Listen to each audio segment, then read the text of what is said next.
This is an RNZ podcast. Hello and welcome to this episode of Your Money with me, Mary Holm. Thanks for taking just a few minutes to listen in while Jessie Mulligan and I talk through some useful ideas about how to make your money work better for you. Just remember though, this is guidance. Final decisions are up to you. Over to Jessie. Mary Holm is here. Hello. Hello, Jessie. Kia ora, nice to have you in. It's been a fun couple of weeks for you and I, hasn't it? It has. We've been, can't wait to check out how many people have done our quiz. Yeah. So we put together this 13-question quiz to test New Zealand's financial literacy. And I think today we're going to begin by going through the quiz, right? Doing the answers and a bit of commentary from you. Yes. Yeah. Okay, shall we play? You can play along at home if you like. In general, which of the following statements is true? Are mortgage interest rates higher than credit card interest rates? Are credit card interest rates higher than mortgage interest rates, or are they roughly the same? Yeah, so we need listeners a little bit of time to think about that one, but it's such an easy one for most people. Credit card interest rates are higher than mortgage interest rates. And I think Jessie and I got all this amazing information that... Analytics. And nearly everybody got that one right, didn't they? 97%. Well done, everybody. So that was a good start for you. Next up, money in shares will tend to outperform money invested in the bank over time. True or false? The answer was true. Yes, and once again, I think people did pretty well on that one. The key point, of course, is that it says shares do better than money in the bank over time.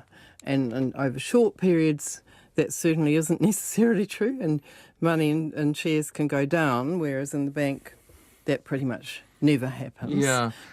And there's a couple of little assumptions there. We sort of assume that your money's evenly spread among a few shares. You haven't put them all into one share, for example. Good point. Yes. We're talking in general. And I think nearly everybody got that one right too, didn't they? 96%. There we go. Looking good so far. Children did very well, didn't they, teacher? Yeah. If you're buying a TV for $400, which is better, a 10% discount or a $30 discount? Yeah.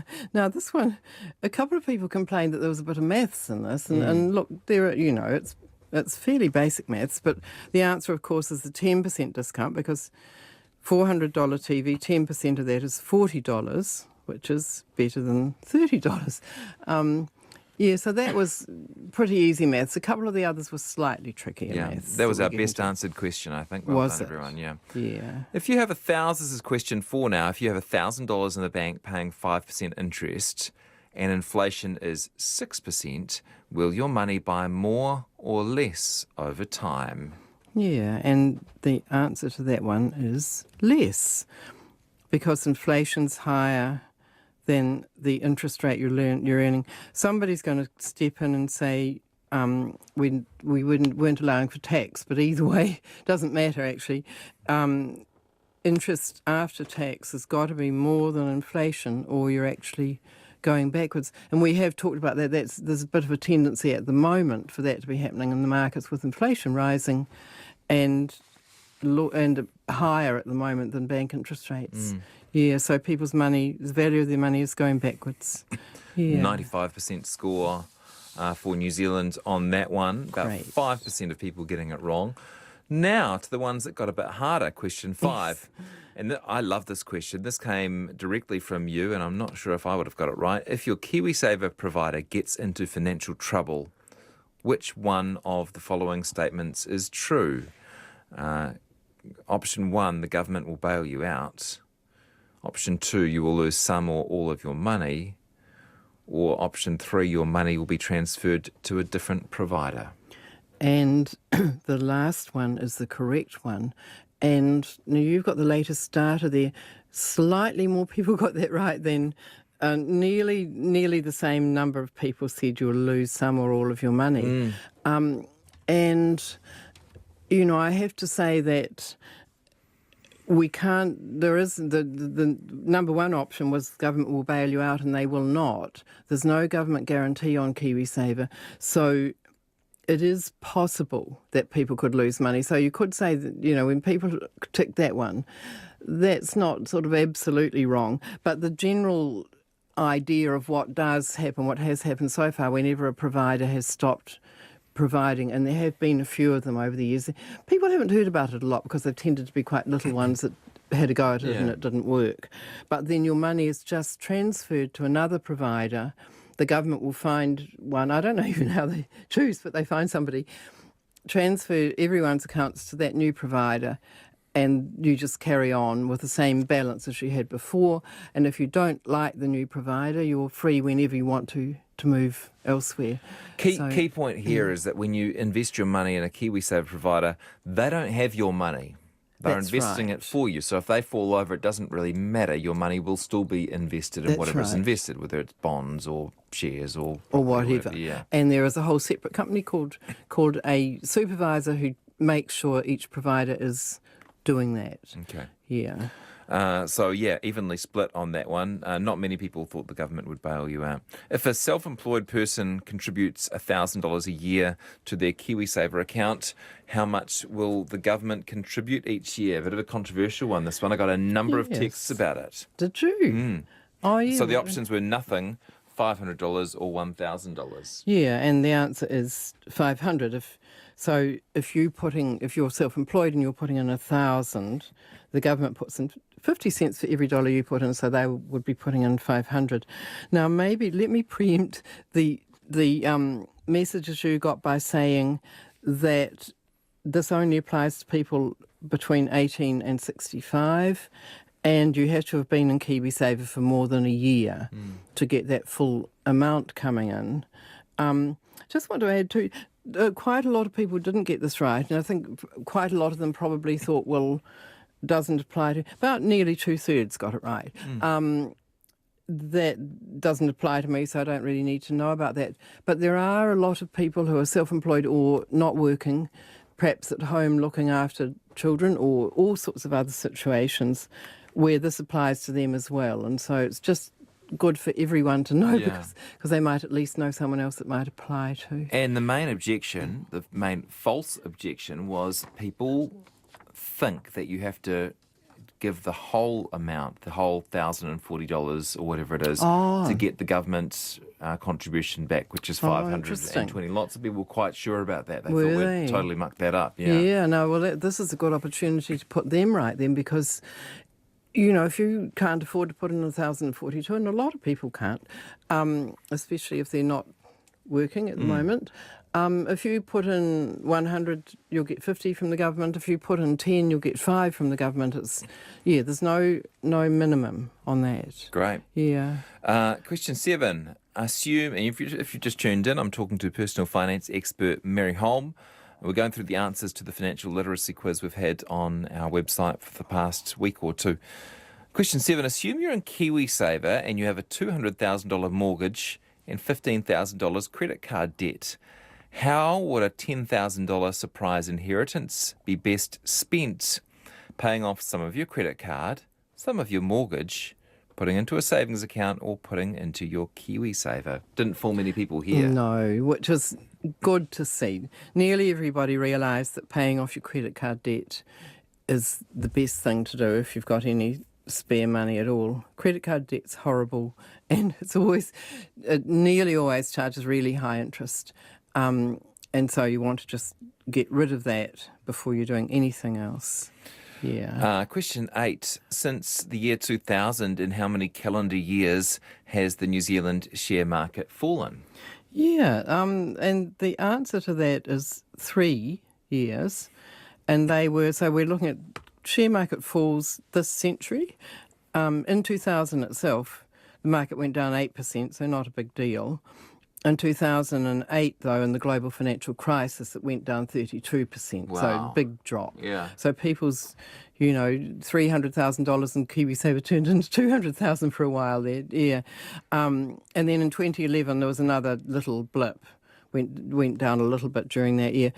People might be thinking about last year in the COVID downturn, but that wasn't a calendar year. By the end of the calendar year, the market had more than recovered what it lost. But it was a 24% drop during COVID, so it was a big drop.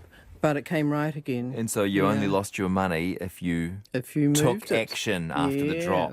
If you moved it. That would have been a great quiz question, right? If the share market drops, what should you do? Move into a lower risk KiwiSaver account? Yeah, for next year we'll do that one. Yes. But I was very pleased to see that 2/3 of people got that one right. So that was good. Question 9. If mortgage rates are rising, you'll be better off with a mortgage fixed for 1 year at 3%, 2 years at 3%, or 5 years at 3%. Yeah, and nearly everyone got this one right, the 5 years at 3%.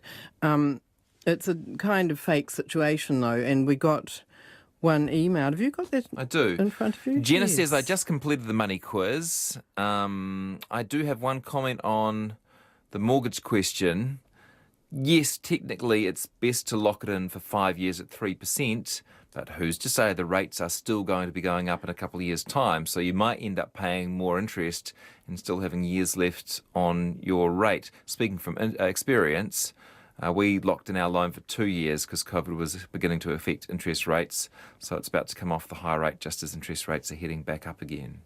Yeah, so, I mean, Jenna is absolutely right, and we created a fake setting here because we said mortgage rates are rising. Yeah. And in the real world, people don't know, and that's why people have to kind of take a gamble on it, really. Yeah. But we asked you to assume that they would continue to rise. If you've got a pretty good idea that they're going to stay the same, then if you've got a pretty good idea that rates are rising, then it is good to go for a long-term mortgage. Okay. Yeah. I can quickly answer a couple of questions that have just come in, or you can. Stan wants to know what the maximum a self-employed person can put into KiwiSaver and still receive 50% contribution. It's 1,042. You can put in any amount above that, but you'll get only 521 from the government. Someone else wants to know the minimum you need to get the full contribution from the government. Same answer, right? Yeah. Yeah. Yes. And when is the cut-off to get the full government contribution? June the 30th. Thank you. But from July the 1st the previous year to June the 30th. Okay. Yeah. Question 10. You invest $1,000 in a savings account paying 10% interest. Ignoring tax at the end of 2 years, will your balance be 1,020, 1,120, 1,200 or 1,210? Yeah, now this was probably the one that had the most maths in it, and people had to think about this a little bit. And the answer is the 1,210, the last one. And good to see that most people got that right. But just to go very quickly through it, so in year you started with $1,000, 10% interest. So at the end of that year, you're going to have 1,100, and then you adding 10% of 1,100, which is another 110. So that gets us to $1,210. Yeah. Question 11. How many times have New Zealand house prices fallen over a 3-month period or longer since 1990? Tough question, and it was evenly split between 0, 2 and 3. Not many people thought it had fallen 5 times. And in fact, it had fallen 5 times. This was the question that fell into your trap, Mary. Yeah. People did the worst on this one by a long shot. How many in the end, what percentage got it right, Jesse? 12.6. Okay, so most people got this wrong. So the house prices, these are over 3-month periods or longer. The house prices have fallen. And just to quickly look at it, they did in the early 90s, 91, 92, and 1998, 2000, 2008 to 9, and 2010 to 11. 2 of those were prolonged. In the early 90s, it went on for 5 quarters where the house prices kept going down, and in the global financial crisis, they went down for 5 quarters. So people just don't realise how often house prices actually fall in New Zealand. And, you know, given the current situation with mortgage interest rates looking as though they're going to head north, people have got to be aware that house price falls can happen. This was the one that everyone did the worst on. It was the worst. And you got a letter, I think a slightly amusing letter. I might not get to it, Mary. I'm just looking at the time, so Okay. we might come back to it if we can. Yes. Question 12, in general, for single people over 65, which of these statements is true? You're entitled to around $500 a week from the government. Depending on your financial situation, you're entitled to around $500 a week, or you aren't yet eligible for any money from the government. Yeah, and fortunately, no, most people didn't take the last one. See, the first one, you are entitled to that money. This is part of New Zealand Super. which for singles is about $16,000 to $23,000 a year, depending on your tax situation. Yeah. And finally, which of the following mortgages will cost you the least interest in total? And this was a real maths one, wasn't it? Yes, it was. 10 years at 5% interest, 15 years at 4% interest, or 20 years at 3% interest? Yeah, and the answer is the first one, and most people got that right, 10 years at 5%. No way to intuitively work this out, really, is there? No, there wasn't. The message we really want to get through is that time matters a heck of a lot when you've got a loan like that. So even though those longer ones were at lower interest rates, they the best one, they were worse, even though the interest rates went down over longer periods. Yeah. So if we got I quite liked he signed himself off retired old grunter from Taupo, who answered about the. Have you got that letter? Or? Yeah, he said he got 12 out of 13, got that one wrong, but he's happy in his ignorance. His father once said to him, "Son, always buy and sell on the same market." Yeah, and it's a good point. If you're in the housing market, in a way, it doesn't matter that much whether house prices are rising or falling. Have I got a minute to just mention this talk I'm giving in Auckland next Tuesday? And so far we haven't got as many people signing up as the people wanted. So the public's invited along. The details are on my website, but next Tuesday evening at 5:30, talking about mistakes that investors often make. And tickets are $10 donation to the Life Education Trust, and it's free for students. So there's details about that on my website, on the homepage of the website. So if people are interested in coming along to that, it should be a nice, lively, give and take sort of session. What a great way to upskill your brain on some of this stuff if you got less than you expected in the quiz, for example. Yes. Any comments on the average score, which was 9.7? Not bad, eh? And yeah, I thought people did. I was pretty happy with most of it. Not surprised about the house price one, and all in all, yeah. Look, it was fun to do, wasn't it? We might do it again next year, and really fun. See how people progress on these things. Mary Holm, thank you so much. Thanks, Jessie. And thanks to everyone who played the quiz. All 4,769 of you.